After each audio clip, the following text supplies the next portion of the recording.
All right, hello. Good to see you very much. Thank you for the invitation to be here. When I was invited to come here, I checked out your website and discovered that one of the graduate students in my program, the School of Human Communication, presented on freedom of speech a couple of weeks ago. So I asked Dusty Goltz, how was his experience with this group, and he said that it was a fantastic audience. So since that moment, I've been very excited to come and to meet you and figure out what's going on. I arrived in Phoenix in August of 2000, and shortly after I arrived, I was confronted with an act of political protest that really challenged what I think public opinion is willing to hold as something that is appropriate political protest. And this involves the McDowell Mountain Preserve arsons. I think that these were taking place 2000-2001. And what struck me about this case was that there were concerns on the one side with unchecked development of a precious natural resource, the Sonoran Desert, and a willingness to act at a very extreme level in terms of violating the sanctity of private property. And the sanctity of private property in the United States is something that is extremely sanctified, perhaps sanctimonious is the other way to think about this. So we have a different notion of private property. Someone buys property, starts to build a house, someone else says, no, this is wrong, and burns that house down. So the same thing, private property being used as something sanctified versus something that is an appropriate site for political activity. Now, what was going on, which I also found interesting, was the effort to make sure that no one was on site when these arsons were taking place. So ostensibly, individual life is not at risk. But then you think about when there's a fire, people get called to take care of the fire. They're called firefighters. They are at risk in any kind of fire experience. So I was really fascinated with this very extreme political act and the different ideologies and different arguments that were being put into play in this controversy. Cut to scene April 1st of 2005, sort of bookend my experience in Arizona. And we have recognition that the Arizona Minutemen are engaging in their protection of the borders. And so my bookended experiences in Arizona were very much in line with what I predicted I would find when I came to Arizona from Chicago. And that is two major issues, two major controversies in the state of Arizona would have to do with the environment, land, and immigration and border issues. So Arizona has been a rich resource for studying political strategies and tactics since I've been here. I also went through the election of Janet Napolitano over Matt Salmon, which was also very fascinating and with a very fortunate outcome. So I want to talk today about a wide range of political strategies and tactics. And I like to traffic in examples. I just think they're more interesting. I'll go through some ideas and concepts first of all. But I'm interested in thinking about the choices that we make when we are political actors. What strategies do we choose? What tactics do we choose? And I think that choices depend on a great number of things, but obviously they depend on ideology, they depend upon context, which is very broadly construed, and they depend upon kairos, the Greek term for timing. What is the opportune moment? And I think that this concept that's over 2,000 years old is something that all political actors maintain, at least maybe not in understanding the Greek term for it, but we all operate under this notion of what's the appropriate timing. Then I'll go through an illustration and discussion of very specific strategies and tactics. And some of the aspects that I think come up here are aspects of, do we as political actors go with a macro or a micro political perspective? So mass mobilization, or are we doing something that's a little smaller, a little more contained? Are we going through what seem to be explicitly political means? Are we going for legislative victories? Or are we going for more cultural types of victories? And that's another type of decision that has to be made. Do we work within the system? Do we accept to a decent or to a large degree the values of the existing system, or do we work outside of that, liberal versus radical? I think we're all familiar with. So some of the cases we'll look at, various types of feminism. Martin Luther King Jr. will come up quite a bit, and then a focus of my own research, HIV/AIDS activism. So please feel free to ask questions at any point during the presentation. Good luck with that. Let's see. I think it's helpful, might be helpful, to start with a distinction between, it appears in the title, so I figured I better explain why these different words. Strategies and tactics. And using some of the work from scholars in my field, Brouwer, Oakes, and Jensen, making a distinction between strategies and tactics. Very simple distinction, as you see. Generally, when we talk about political strategies, sort of general types of choices. Tactics are the very specific choices that we make within that. And so if we look at strategies, sort of general types of approaches, petitions, obviously, petition means simply the sort of standard types of persuasion, acts of persuasion that we are engaging in. So Harold was talking about a letter to the governor that he recently wrote. That sort of activity, letters to the editor, letters to the governor, having debates with members from churches, atheists versus religious leader debates. Those are all sorts of activities that we engage in order to be persuasive. Promulgation, this means winning social support. Now, when you are sitting in a room like this with like-minded people, for the most part, you figure that you all sort of map onto each other's values and ideologies and that sort of thing, 60, 70, 80, 90%. So you're not really trying to win each other's support. Winning external social support is something that is meant by promulgation. Specific tactics underneath that might include things like seeking a legitimizer. So if you seek a legitimizer, you're finding someone who is renowned, popular, famous, who is going to celebrate your cause with you. And that person might encourage a larger social support. So President George W. Bush has been a very important legitimizer for certain populations. Probably, maybe not this population, but certain types of populations. And it's important for us to understand, whether or not we agree, it's very important for us to understand.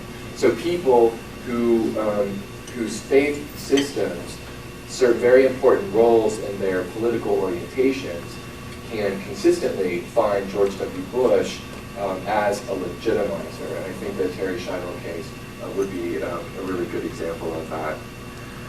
A second way to promulgate, to win social support, would be to stage newsworthy events. And we can look at the Terry Schiavo case again.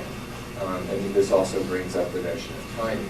Terry Schiavo, feeding tube is removed, she's on her way out, and what you do if you are someone who is against the right to die, you stage a newsworthy event. So you pull a vigil outside of the hospice where she is staying, where she was staying. Solidification. This is more of an internal kind of process, uniting your followers. If you are in any sort of group of more than 2 people, you have experienced occasional bouts of discord. Coalitions, more than 2 people, actually coalitions of 2 people sometimes fall apart. Sometimes coalitions of 1 might fall apart as well. Let me amend my statement there. Yes, but so, unifying, solidification, unifying the members of your group. And so you might have things like bi-monthly meetings. You might have art, plays, songs, poetry. So slogans and symbols. Groups, especially active in the 60s and 70s, we see a lot of examples of slogans and symbols. What's also important for solidification, however, is the creation of God terms and devil terms. And the religious language is maybe unfortunate, but I think you get the sense in terms of every group has its terms that are very valuable to it, and then its terms that are the extreme negative there. And that's important to keep members unified. And then in-group publications, another way of solidifying support within the movement. what might also occur, this isn't always the case, but sometimes to be persuasive, you might suggest a polarized world. So you are either with us or you are against us. And we see this all across the board politically. It's not just something we see on the right, it's something that we see on the left as well. If you are not working toward this, if you're not a part of the solution, then you're a part of the problem. So polarization can work on any place of the political spectrum, and it really forces people to think, right? So those folks who are more left might suggest, look, if you are not actively participating in the overthrow of capitalism, then you are complicit with capitalism. But I like my car. No, I have a 1993 Buick LeSabre. It's my mother's former car. I'm not a car person. Okay, nonviolent resistance, another example here. And this is explicit violation of laws or customs. And I think Martin Luther King provides a fantastic example here. Those of you who have read his letter from the Birmingham jail recognize that he offers an extraordinary defense of civil disobedience in this case. So, first we try to petition you, we try to argue with you, and try to be persuasive and try to meet with you, and then we find that that doesn't work. Then we try to use the courts, we try to stay within the system, but we know that there are racist judges in all the courts. That doesn't work. So eventually we come to the point where we have no other option except to engage in willful violation of the law. And that's because in Martin Luther King's version, we're abiding by a higher law of justice that transcends the system of justice that he found in Alabama. More violently, we have guerrilla acts. And so these are all of the types of actions that can be persuasive, that are available to any sort of political protester, all the different strategies that are available. Okay, so when we are thinking about how do people make choices about the strategies and the tactics that they are going to use, we have something that might be called vertical versus lateral deviance. I've already talked about this, and I hear deviance is a positive term. I'm the term deviance. Vertical deviance is accepting the value system, but arguing that perhaps the distribution of resources or values such as justice and liberty needs to be corrected. So you accept the value system, basically.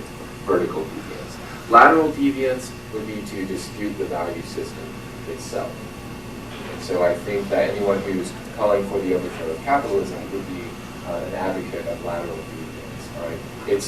You cannot work within the system of capitalism. It is inherently corrupt. Therefore, we need some other sort of system.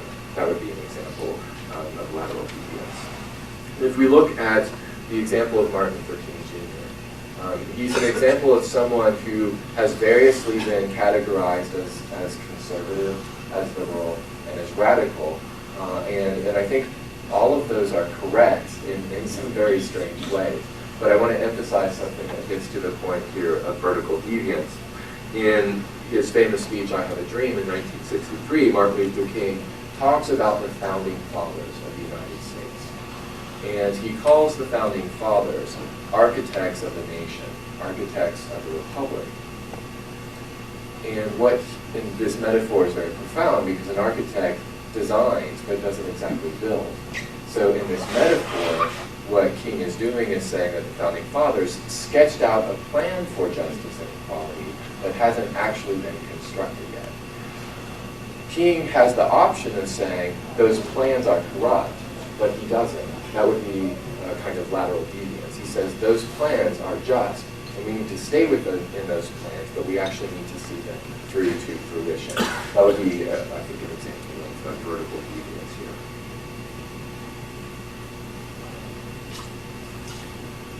Another example, macro versus micro-political. So macro-political would be sort of national, mass movements that are national or international. Marxism, I think, would be a good example of that. Another more recent example that has caught attention, especially since 1999, international opposition to the World Trade Organization at its various meetings. So in Seattle in 1999, we have this example of people planning for months and months and going through various protest tactic trainings so that once the World Trade Organization has its meeting in Seattle, there's a kind of organized mass and international opposition to the World Trade Organization. And then, as I said before, political versus cultural. So are we going to talk to our legislators, which is something that's still very common, or are we going to work in the realm of culture, or both? And this is kind of a false distinction. Politics and culture are sort of the same sort of thing. But what I mean to stress here is those things that are explicitly cultural means, such as legislators, and those avenues that are more sort of cultural, like popular culture. So these are the types of choices that we have to make. And one way to sort of go about this involves our ideology, our set of values and beliefs. And I think this is very obvious, but the thing that I want to stress here is that our ideologies always shape or influence the choices that we make for our strategies and tactics. And sometimes they determine them. So your ideology might be such that certain strategies and tactics are not even available to you because those tactics and those strategies violate the core of your ideology. One of the scholar in my field has done a really nice piece on Emma Goldman, talking about her anarchist ideology and the ways in which that really narrowed and determined the ways in which she could go about trying to be persuasive. I think that's a really important point. Context, what is this? I mean, this is a huge concept, right? So how do we put, what choices are we going to make? I think that context, what I mean by context is the configuration of people, places, and events happening at this particular moment. Context also involves history or precedent. But it also, if we're thinking about choices that we're making, context involves safety. Is it safe for us to use this particular tactic in this moment? And do we care about safety? Maybe it's not safe for us to engage in a sit-in. Right? Maybe it's not safe for us to help illegal immigrants across the border by providing water, especially now that the Minutemen are in the area. Another issue of context, efficacy. Is this going to work? And then what do we count as being effective? Is just getting our issue on the agenda, is that something that's effective? Or do we really want people to be on our side at this particular moment? These are just two examples of things that people think about when they're trying to figure out effectiveness. And then kairos, the opportune moment. Is this the right moment for us to do this? And one of the things, I'm also, besides being involved in HIV/AIDS politics, I'm also involved in lesbian, gay, bisexual, transgender politics. And one of the things that I was listening to in the aftermath of the November 2004 elections, and more specifically in the aftermath of 11 state ballot measures against gay marriage, 0411 gay marriage. What I was listening to were arguments that maybe this was the wrong time to fight for gay marriage. And so within the queer community, there's been a lot of discussion about kairos, about timing. And I was recently in the state of Arizona at a meeting. There's a new group being formed, the Coalition Against the Marriage Amendment. Arizona legislators are talking about having the state of Arizona define marriage as being between a man and a woman. As a kind of preemptive step. Many other states have done this. And the coalition is talking about what is our main goal? What is it? What is the opportune moment to do what exactly? And so this coalition is very clear about its focus on defeating the amendment. Now, if some other things, such as fighting for civil unions, or fighting for lesbians and gays, or fighting for marriage for gays and lesbians, happens, that's going to be okay, but perhaps that's not the opportune moment. It's not the opportune moment in the state of Arizona for that to happen. Any questions so far? Yeah. All right. Let's look at some examples. We look at first wave feminism, and if you have, we'll go through a lot of examples now, so if you have any questions, feel free to ask those. Within the United States, around the years 1830s to 1920s, one of the political / cultural obstacles that women's rights advocates faced at the time was what is called the cult of true womanhood. And it's not a cult as like we understand cult today. It's more a culture, a cultural understanding of true womanhood. We've got several key aspects, 4 main aspects of this culture of true womanhood. So the true woman in the United States during this time is pious. So she's Bible reading, she's pure of thought, and she's pure of body. The true woman is submissive, and there are lots of biblical justifications for this. There's a famous letter in the 1830s from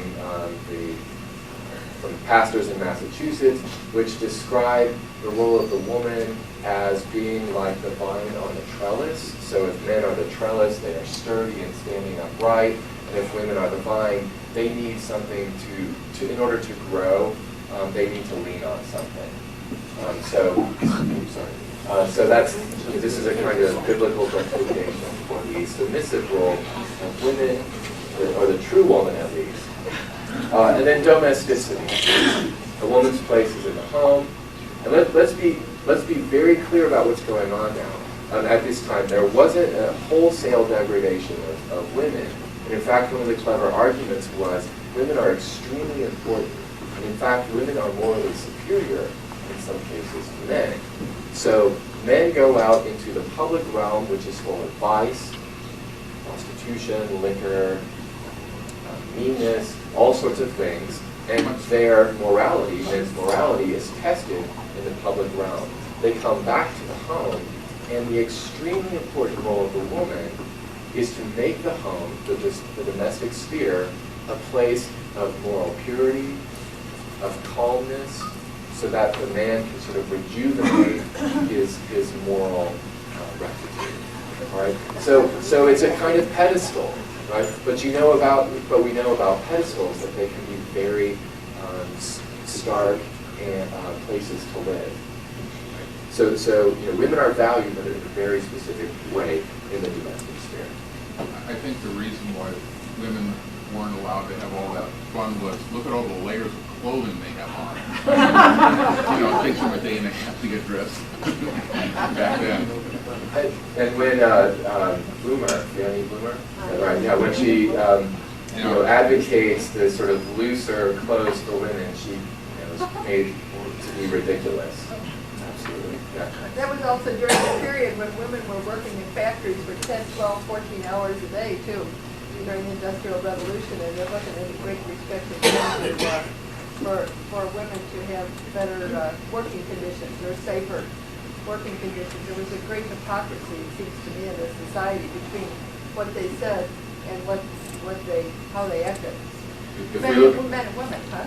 If we look especially after World War II, I mean, if you sort of, in between the end of first wave and before second wave feminisms, what we see a lot of is, the Rosie the Riveter. So the fellas are off to fight the war.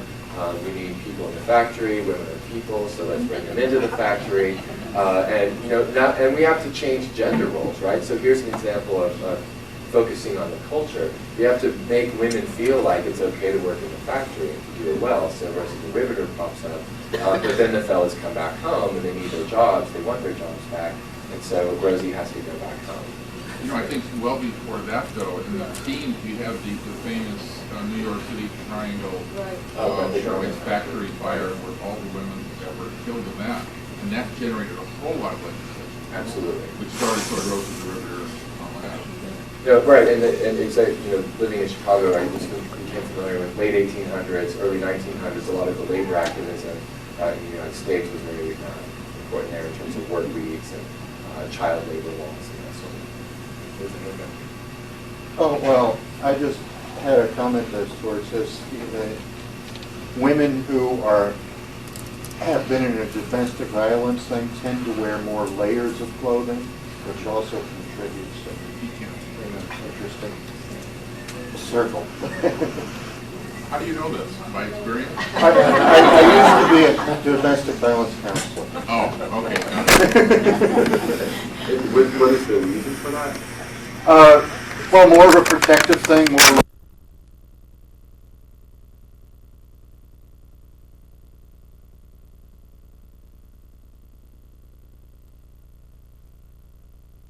Way of looking at evil. St. Paul. Let women keep silence in the churches. If they wish to learn something, let them ask their husbands at home. It's there. Okay, so you know you have biblical justification for keeping women from, or in the view of some, from keeping women from being educated, from speaking in public, and these sorts of things. And the Bible is important. It's a sacred text at this time. It's really not an option to say, well, I disregard your source of evidence, the Bible, and I'm going to put forth other kinds of arguments. Okay. There's a little bit of that, but you have to deal with the Bible in some sort of way. So what you do is you say, basically, well, what's going on with the Bible is we have a history of men interpreting the Bible, and they have actively misinterpreted. And so what we need is a woman's view of the Bible. So you've got Frances Willard working in Evanston, Illinois with the Women's Christian Temperance Union, saying that the world will be a better place if we have the woman's view alongside the man's view, especially because the woman's view will probably correct some of the misinterpretations that the man's view has given us. But there's another sacred text that's in play here, and it is the Declaration of Independence.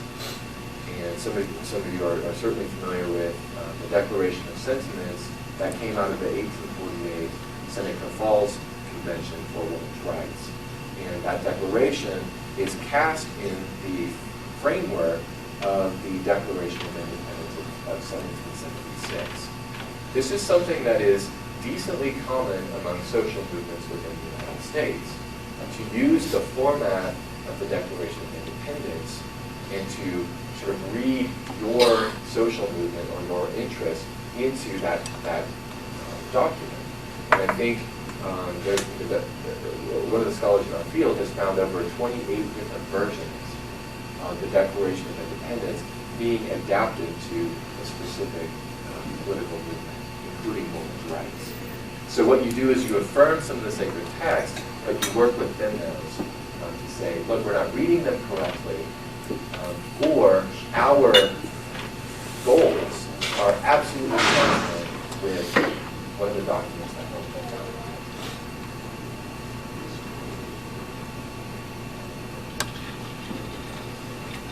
Briefly, we move into second wave feminism. And I've pluralized it here, I think, more so than in what's called the first wave of feminism. So we have extremely different views of what constitutes feminism. And so I think it's important to recognize that there's not one specific feminism, but there are multiple. You found this image online. I think it's emblematic.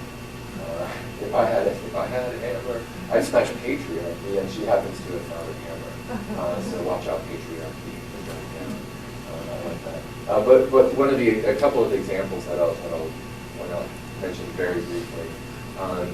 In the 1960s, there was a feminist protest that runs, during which some of the members of that protest decided that they would run a pig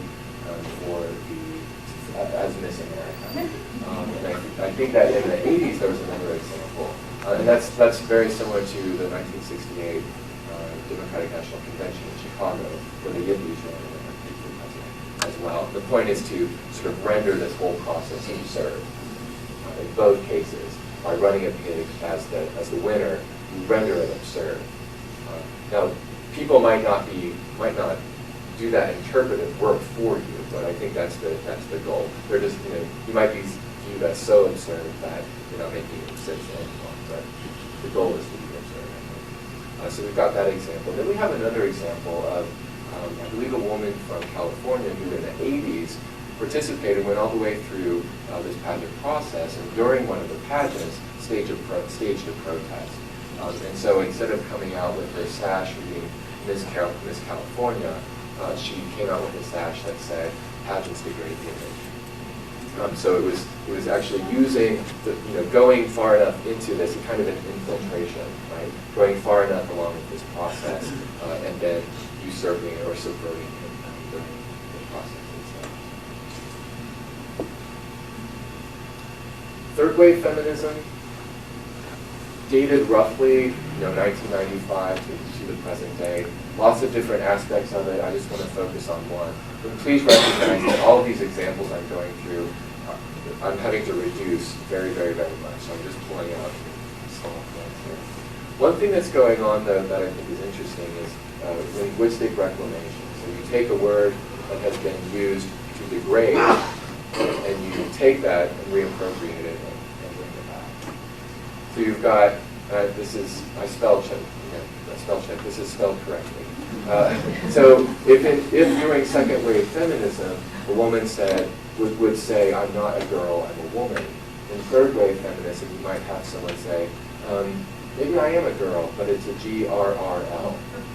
And the connotations of sort of animal fierceness are absolutely what's being advocated here, a sense of toughness going on among them. Apologize for Sunday morning, but the word bitch is another one. Yeah, not the screen right now. Bitch. I forgot my audience. But the word bitch, and so we've got a couple of examples. There's a cartoon, sort of a cartoon strip. It's a comic book. That's what they're called. There's a comic book in which one of the characters is named Bitchy Bitch. And so there's not much obscurity and who she is. But there's also a magazine that you can buy at Borders called Bitch Magazine. And it's a feminist take on popular culture.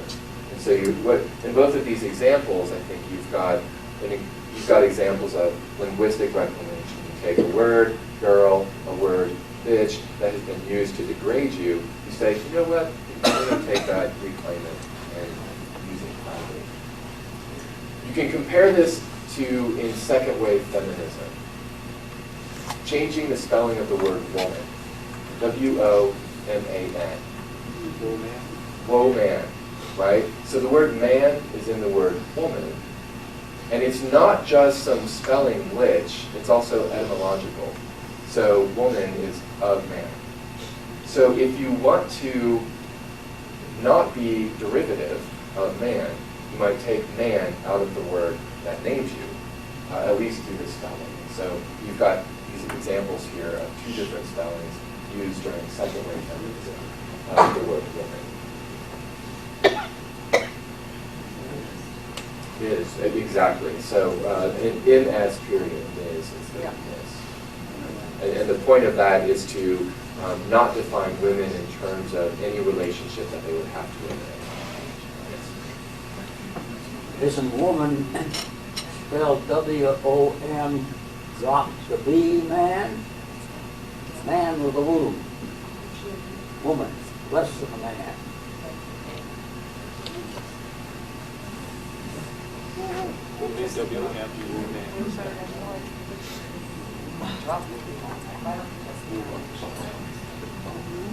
No, I think it's a German.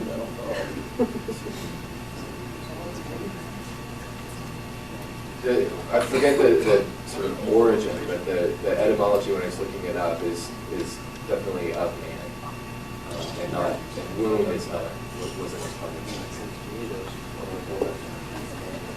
Yeah, right. But are you suggesting that? Well, she doesn't have the right equipment. Yeah. As far as I'm concerned. So you're suggesting that You just want a potentially tool other case. respelling might be- Well, it's just a thought, a possibility.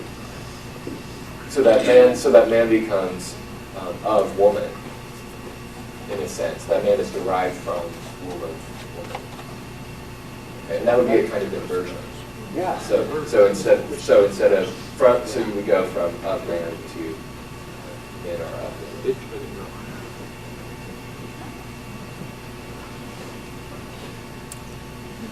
I want to talk about two more practices, and then I'll head quickly into some HIV/AIDS examples. And I just pulled these. I don't know that there's much logical sense to them. I just think that they're interesting, so I thought I would share them. First of all, on entartement, it sounds so much better than French. Oui. To entart someone. This, you might not recognize this figure. This is Bill Gates. Yeah. He's been entarted, which is to say he's had a pie thrown in his face. Got Pat Robertson the other night. Yes. And a week ago, Crystal. Bill Crystal has gotten it right. In recent days, exactly. There are a couple of examples that you can remember. Bill I hope Crystal. that's loose pie sale. What's that? I hope it's loose pie sale. I think there are actually recipes online, like preferred recipes for entartment. Right. So I think it's a do-it-yourself ethic. You make your own pie and then you entart someone. And this is pieing.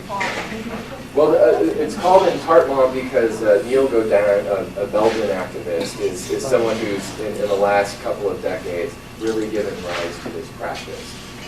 And it's ridiculous. It's clearly not explicitly political. It's absolutely one of those examples that are clearly cultural. All right. So what happens? A prominent figure comes, and this is someone usually with a great amount of power, perhaps who takes him or herself a little more seriously. And when the moment's right, a big old pie in the face. And David Ryan suffered this face in the 1970s during the current Save Our Children campaign. Didn't Soupy Sales start this? Yeah, I'm afraid it goes way back. Don't know if it's I think it has a pretty robust history, but in the last 2 decades at least, Neil Godin has been one of the premier practitioners and theorists, I guess, of entartment. But this is another example of rendering things absurd. Rendering things absurd. And you really learn about a person's character when he or she responds to being entarted. Okay, here's the second example before I move into some HIV Barbie Liberation Organization, the BLO, which is absolutely playing off of the PLO in terms of a sense of radical guerrilla politics, right? And this is an example that took place in 1993. And it's one of my favorite examples. It's absolutely a cultural example. You have in 1992, Mattel Corporation comes out with Teen Talk Barbie. Maybe some of you purchased it as a young person in your life. Teen Talk Barbie, you pull the string on her back and she utters one of dozens of phrases. And yeah, do you remember? One of them was, "Let's go shopping." Sure. And Come on, Susie, you're from Hollywood. Are you a Valley girl? No, I'm not a Valley girl. let's go shopping, and math class is hard. Yeah, this pisses some people off. And so the concern was that, I mean, there were other phrases as well, but the concern was about these phrases specifically. Let's go shopping suggests that young girls can learn their identities through hyperconsumption, and then math class is hard, as if we don't have underrepresentation in the maths and the sciences, enough underrepresentation of females in math and sciences already. This kind of message as part of a larger universe of discourse that says boys do math, girls don't, was viewed as something that was particularly damaging. So a group of creative cultural activists came together and said, let's take control of this. So what they did is, and this was across the country, about 300 people across the country bought Teen Talk Barbie. They bought a similar number of G.I. Joe dolls. And they perform gender reassignment. There are voice chips in these two dolls. And you can, there's a video, I've seen the video where a woman in a white lab coat lays out all of her tools and she shows you how to perform the gender reassignment surgery. So you need a soldering gun, you need all sorts of things. And then what you do is you take it back to the store and get your money back.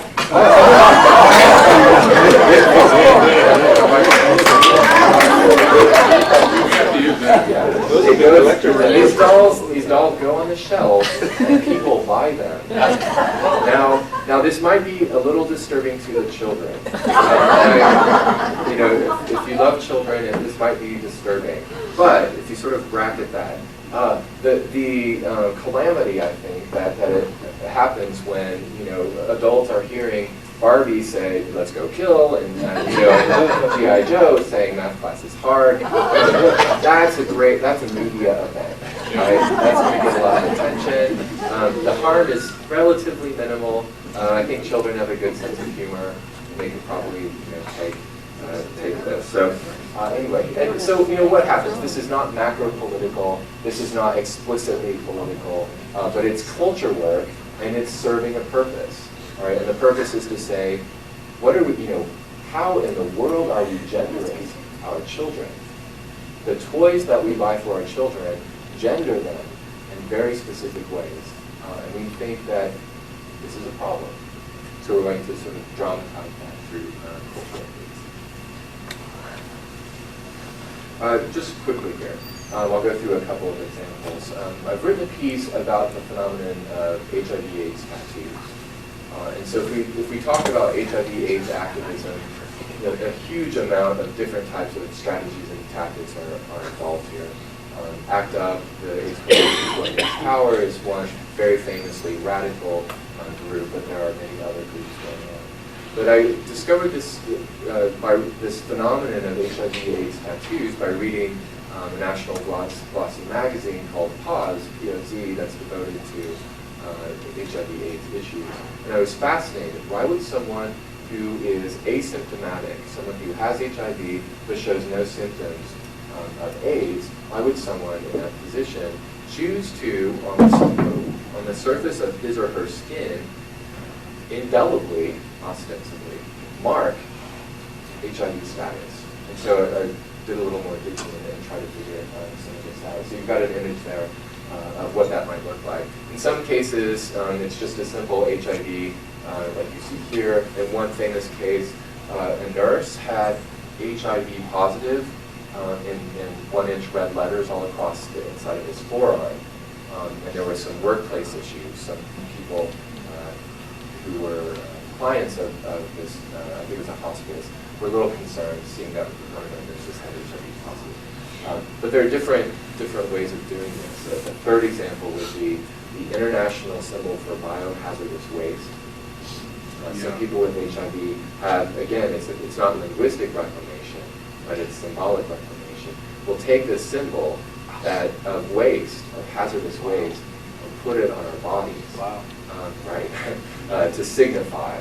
We're going to change that, and we're going to say, and what does that do? It might suggest, you know, you're right, I am a hazard to your health. But it's probably, you know, there are very few people who are saying, let's go out and infect people, right? So I think the better read of this use of the international biohazard symbol is to say, you know, you should be conscious, society generally, you should be conscious of the way in which you stigmatize people with HIV. You think people with HIV are, you know, hazardous waste and dangerous to other people. Well, look, I'm going to wear this and sort of shine that back to you, kind of serve as your mirror, serve as a cultural mirror. So that's one example. ACT UP, I'm running out of time, so I'll quiet down. ACT UP. ACT UP, I think, is famous.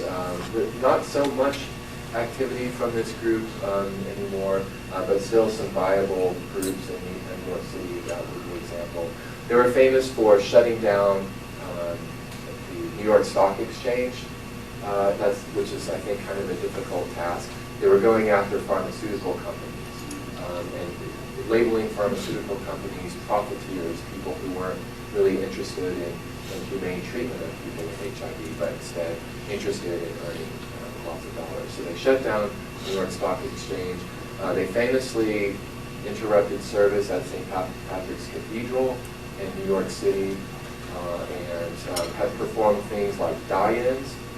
So we'll go to a public space, dozens, hundreds of people will lie down as if dead. People will chalk outline their bodies as a way of dramatizing what politicians, leaders, and public policies have done to people with AIDS, facilitated their death, facilitated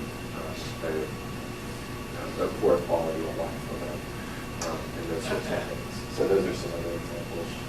This last issue, AIDS dissidents, I promise it's the last, is an example of an interesting controversy that's coming up. Or it's been around for a while, but I think it's getting more play. This is the idea that while HIV might exist, it has nothing to do with AIDS. That AIDS really isn't something that's unique. And so what's going on is that this group of people who are called AIDS, or who invest in this idea of AIDS dissidents, includes Nobel Prize winners, scientists at esteemed research universities. And they're trying to circulate this idea that what we think of as AIDS has been sort of manufactured. And they're not getting much airplay. So they're not getting articles published in scientific magazines or journals, but they did get a little bit of airplay in 2001. Thabo Mbeki, the president of South Africa, was thinking about the International AIDS Conference that was going to take place in Durban, South Africa. He was up, the story is he was up late one night and surfing around and found this website that encouraged people to rethink what they knew about AIDS. And he decided, this is interesting. So in the spirit of open scientific inquiry, he invited scientists who advocate this position to be a part of a panel. And he framed it very much in terms of open inquiry, open scientific inquiry, which can be debate. And anyone who is invested in this idea that HIV eventually leads to AIDS finds this absolutely important. And so anyway, what's going on is that Thabo Mbeki served as this momentary venue or avenue for this idea to come out and was roundly criticized globally. And so that is sort of simmered down. Other places really that you'll find this would be popular culture. The band Foo Fighters, one of the members of the band, the Foo Fighters, really took this, Christine Majori, who wrote this book, she's someone who has HIV, this band took her book, really enjoyed it, and at their concerts have been known to hand out copies of this book. So if we think of strategies and tactics, things that are working, it's not getting, for the AIDS dissidents, it's not getting their pieces in academic journals, it's going through things like popular culture, through the Foo Fighters and other sorts of things. Anyway, that's it for me. Thank you very much for having me.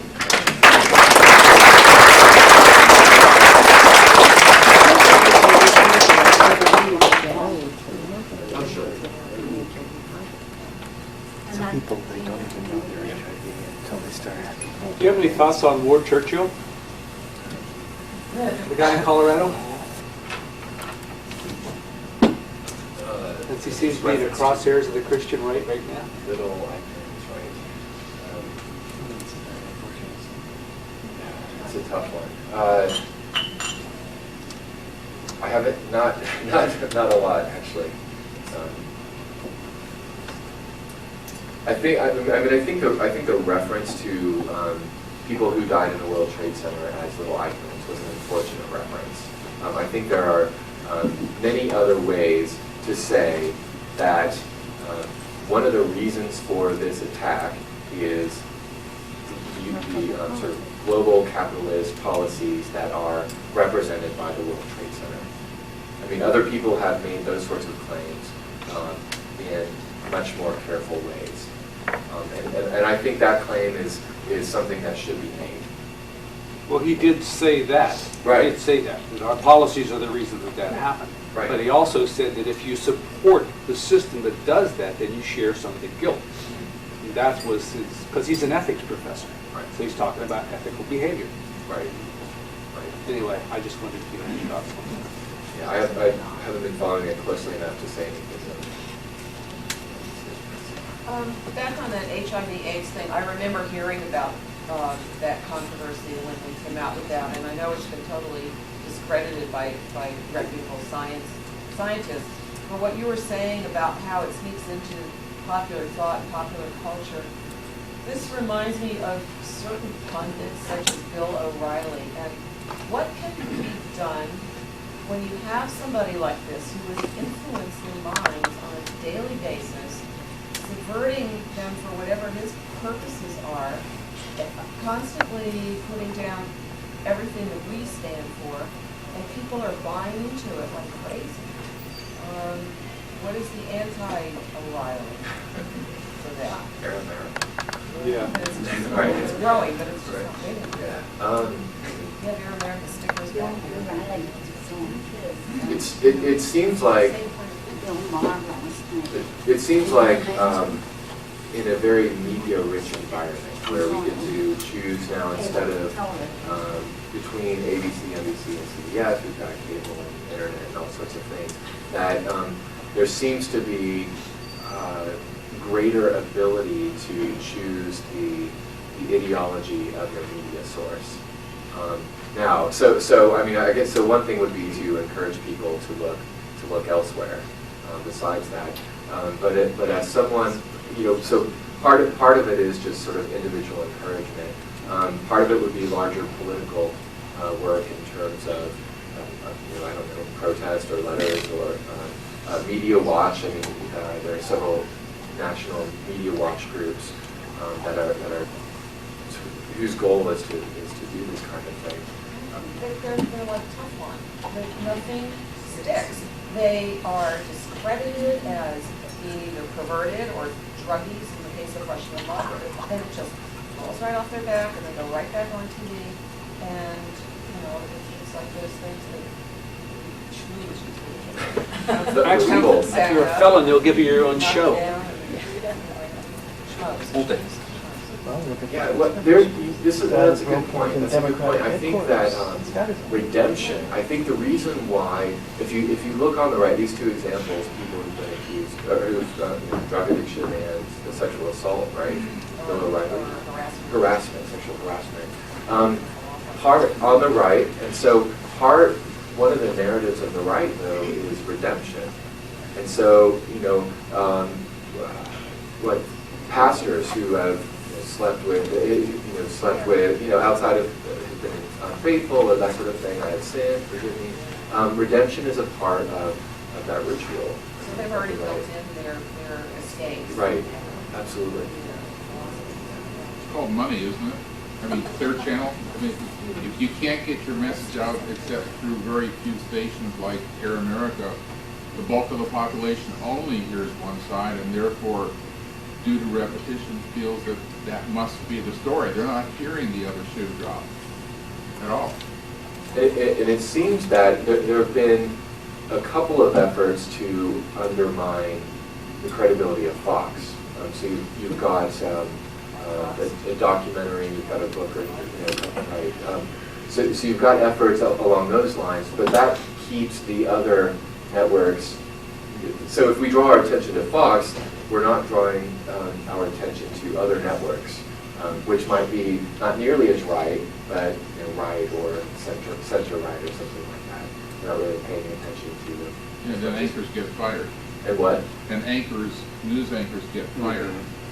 Like, because everybody seems to line up on one side because, again, there's only one story. I have a question about the major rhetorical strategies portion of your presentation, the frame arguments, where you've not contrasted, but you said the Bible is one way to go, Declaration of Independence is another way. Going back to '92 when Newt Gingrich came out with his VOPAC list of operative words to use when you are running for office, so that throughout the country everybody would be on message, and the operative words to use against the liberals, so that, again, everybody would be on message. And now George Lakoff has come out with the book called Framing, not called Framing, but it's subtext or subtitle of that. And then on the Republican side, you've got Frank Luntz, L-U-N-T-Z. We've been going through those manuals very thoroughly, but in your research, did you come across those as part of this presentation, or can you give insight using the word framing and that? Yeah, framing, in my field, framing comes from media analysis. How do news stories frame certain types of events? You know, any sort of media presentations are never controlled, right? So they're always framed in particular ways.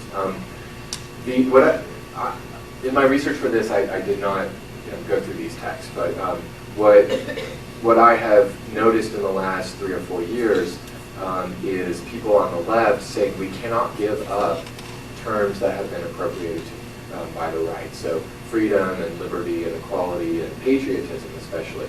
And in fact, I was at a presentation a couple of years ago, a leader of the Young Democratic Socialists was arguing pretty vociferously that the left should appropriate symbols like the flag and patriotism and frame its arguments in those terms. Because if you start speaking a political language that is not recognizable to a majority of people, you're not going to win. This issue comes down to, though, it might come down to an issue of principles and pragmatism. What's most important to you? Abiding fully to your principles or winning? And sometimes you have to make choices. You know, in an ideal world, you'd be able to say, these are the values that we hold dear, and we're going to put them forward, and we're going to win. It hasn't been working that way. Right, exactly, right. And so it hasn't been working for folks on the left. And so one of the things that you have to think about if you're on the left is, what's the vocabulary that's working, and how do we fit our values and our principles into that vocabulary? I've definitely noticed that. Yeah. It seems to me that the coverage, media coverage, seems to be in the side favoring, like you have peace people, the moment any peace demonstration gets remotely violent, there's big media coverage on it. But when you have people who are being violent on abortion protests, even killing doctors, oh, well, that's, no big thing. I guess I see it slightly differently. What's newsworthy in both of those cases is when the stated principles of those groups are violated. So a peace protest. In both cases, it's true. Right. And I guess I've seen, not recently, but in let's say late 80s through up to the mid-90s, I would see occasionally coverage of people who would kill abortion doctors, and people who are part of the pro-life movement being called to account for this. Where do you stand? Where do you stand on this issue? And most of them, of course, saying, we value all life, including the life of abortion doctors. And some of them say, one death to. But they use violence in their protest. Operation Rescue. Physical violence. Just whereas the peace people, they do it once and that's it. Whereas that's a standard policy of the others. I think RICO statutes were being used for Operation Rescue, to sort of keep Operation Rescue far enough away from clinics. But right, a lot of people who, even if they are constrained, if you are a woman who is scheduled for an abortion for that day or thinking about it, going to schedule, their presence there can be extremely intimidating, even if they're sort of courted off. But that's not covered. A lot of people who are involved in the Seattle, the WTO protest, were concerned about the coverage really focusing on the anarchists who were smashing windows. Yeah. Right, so you've got tens of thousands of activists who've planned for months, how to withstand tear gas, how to have a buddy system, all these sorts of things that you do if you're planning for a big march. And once those windows were broken, Starbucks windows were broken by anarchists, and the anarchists occupied a building illegally. So once that happens, then that becomes the extreme that begins to stand in for the rest of the movement, and your principles, your goals get lost in there. Yeah. You mentioned the Minutemen groups out of southern Arizona. I'm curious what the federal and state government response is to this so far. It's so new, and I don't know. I'm sorry. But the cleverness of that is to, what are they protesting? The federal government, and this is weird, right? You've got sort of states' rights, people, federal government stay out, except when it comes to the border. Federal government hasn't been doing enough, so come in. It's a very strange thing. But it's very clever because it's going to draw the attention of the federal government, and that's their absolute goal. Right? The federal government hasn't done enough to shut down this border. Has anybody done research on how stifling ownership by about 3 media moguls has strained any? That's the magic question. Absolutely. Robert McChesney. Absolutely. He's at the University of Wisconsin, I believe. Wisconsin, Milwaukee. Somewhere in Wisconsin. He's in the field of communication studies, and he's done a lot of work on this. MCCHESNEY. Absolutely. Right. The idea that ABC, the whole ABC, Disney, whatever complex, it's not even subtle.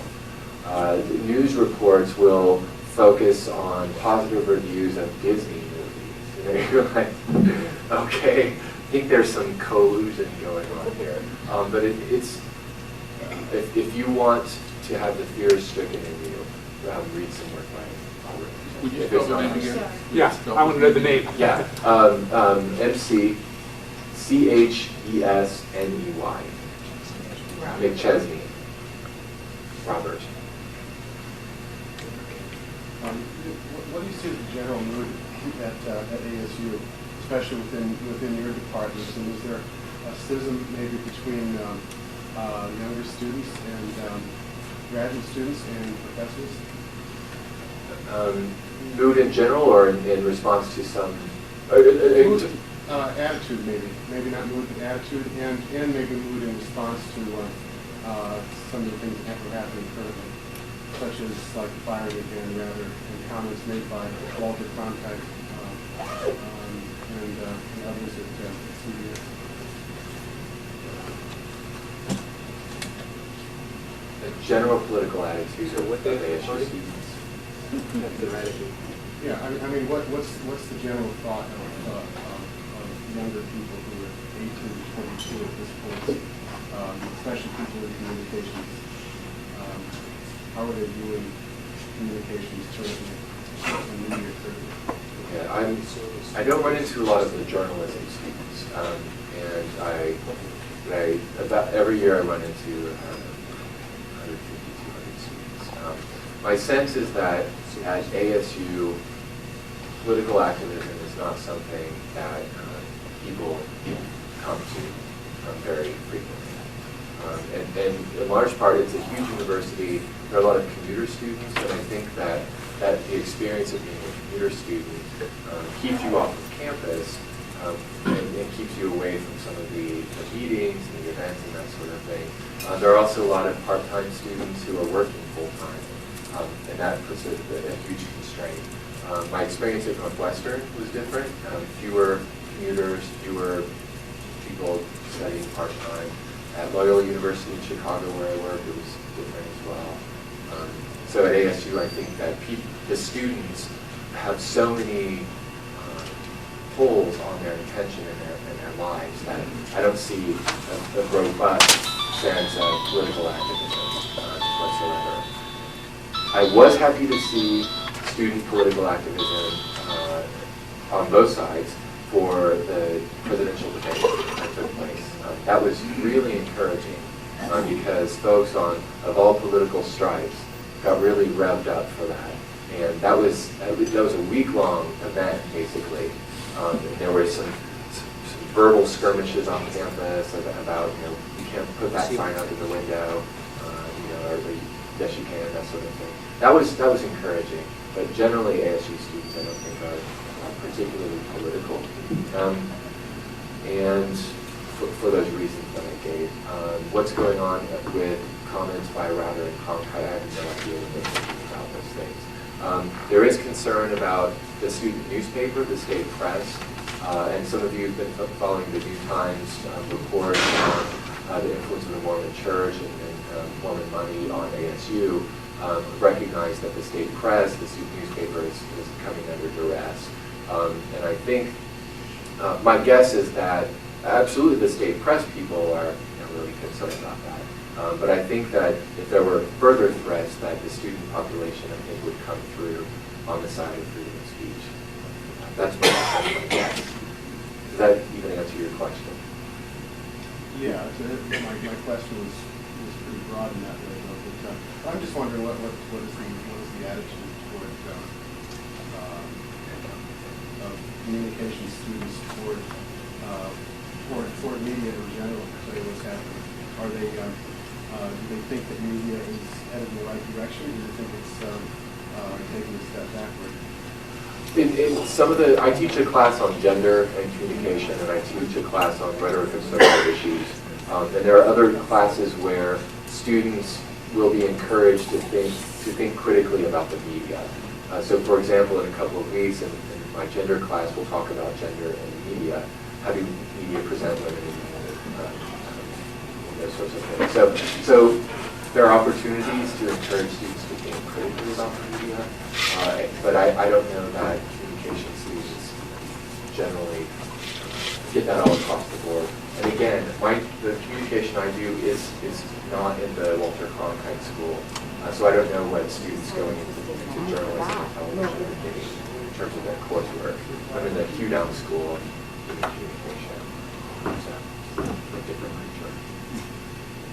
Lady?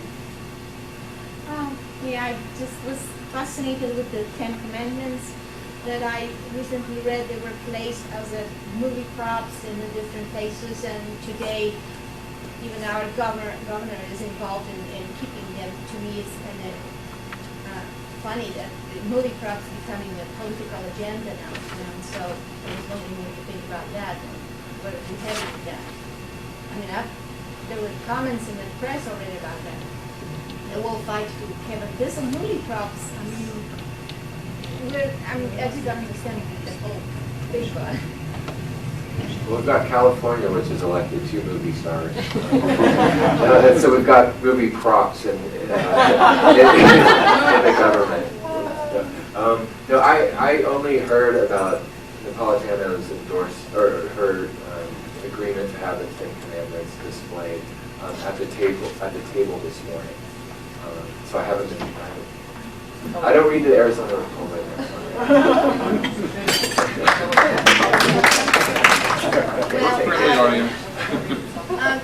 I do not read Arizona Republic either. Don't suggest that I read this. I just got it on interested to let people know about the movie and This raises the question for me. I live in Tempe and can see a mountain during the sort of December Susan, but that's public land, right? Where the shepherds are lined up on a mountain or something like that. But it's another. We have No, protests, they gave, not necessarily from this group, but there are some protests that as well. That's going on. they gave that to an organization. It's not really public land anymore because of the protests. So they did some finagling to allow the wise men and the cross at Easter. Is it like a sliver of land on Yeah, the you know, mountain? it was, and I don't remember which Knights of Columbus or, you know, who, but there were protests about it from the time I was at ASU, those many years ago. And to prevent it from saying, oh, it's public land, they did finagling. Thank you. Don't you think that the 30 years period, 60s, 70s, and 80s, there were many gradations of political thought, so that if you wanted to express your opinion, people could move.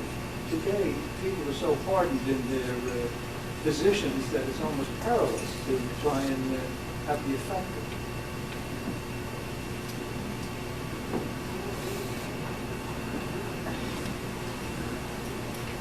Fantastic question. The question is, if you hear, are we in less civil times, I guess, or less flexible times? Decades ago, perhaps it was people were more flexible, more able to talk with each other across ideologies, and then today it seems fairly rigid.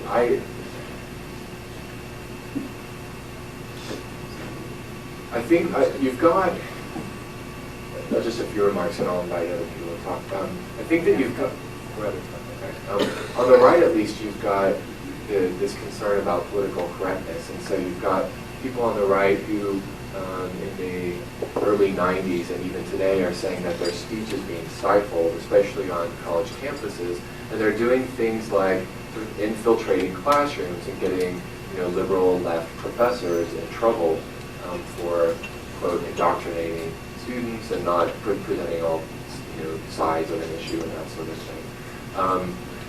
I would take that as evidence that that the right at least is trying to portray a contemporary political scene in which their language and discourse is being eradicated from view. Now, I think we can take a really skeptical view of that, especially with Bush and the White House. I don't know. I can't answer that. It's a great question, though. I know that some folks in my field are spending a lot more time on the topic of civil communication. There is a perception that people are pretty uncivil these days. And so what do we do to promote greater crosstalk, like pro-life, pro-choice? How can we talk across these ideological divides? One thing that I found interesting was all this Terry Schiavo talk. No matter how Fox tried to play up the fact that the parents were being denied access, with parents were poor parents, and that they didn't have it, the government had every right. 70% of the people were not in favor of what the government did. So people are, in some ways, willing to not just be brainwashed by Fox and things like government. So there are people out there willing to change towards that hope. If you appreciate the Humanist Society of Greater Phoenix and would like to see more, then subscribe to our channel and check us out on Patreon. Links are in the description.